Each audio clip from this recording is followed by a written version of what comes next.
dito, ang matapang dito, kapitan, kagawad, ano, sila dahil sa fail yung ginagawa nyo, papadala namin kayo na surplus order. Hindi yung pwede yan. Wala na kayong POI, kayo yung positive, tapos ang daming tao.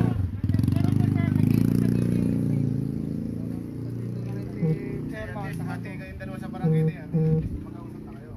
Ayusin na kayo ni Sir Richard.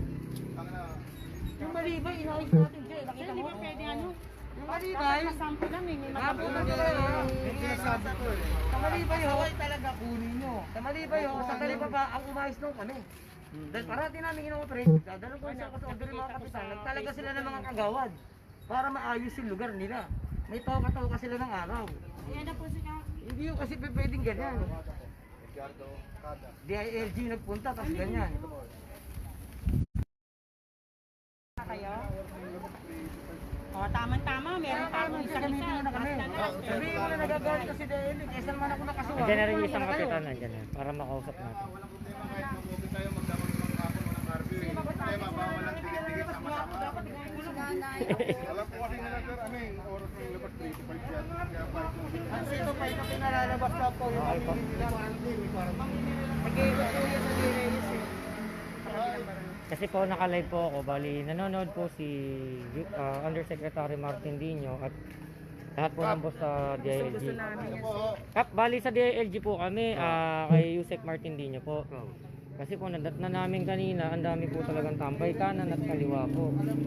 Kayo nga ano ko, di ba nagpapatulad nga kami ng patron? Ito po yung sa Sumason complaint. Kayo, ligausap po tayo. Kasi ito po yung EA ni Yusek Martin Dino po. Sa Malibay po, kami yung nagpunta doon. Ako yung nagkaso sa lahat ng mga kapitan doon. Kaya inayos nila. Di ba, talipa pa. Ang dami palengke. Iba-iba barangay kapitan eh. Ang ginawa nila, nagtoka sila ng mga kagawan.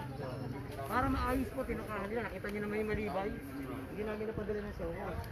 Yung kasi po, galing sa EOC, sa Emergency Operation Center ng DILG yung reklamo. Pagpunta po namin dito, on the spot po naka-video. Talagang napakarami. Tinatawanan lang si DILG at ang barangay. Tumatakbo nga lang eh. So mag-usap po kayong dalawa kasi kung hindi niyo po maayos yan, papadalang ko po kayo na show cause order dalawa. Magpapaliwanag po kayo sa opisina.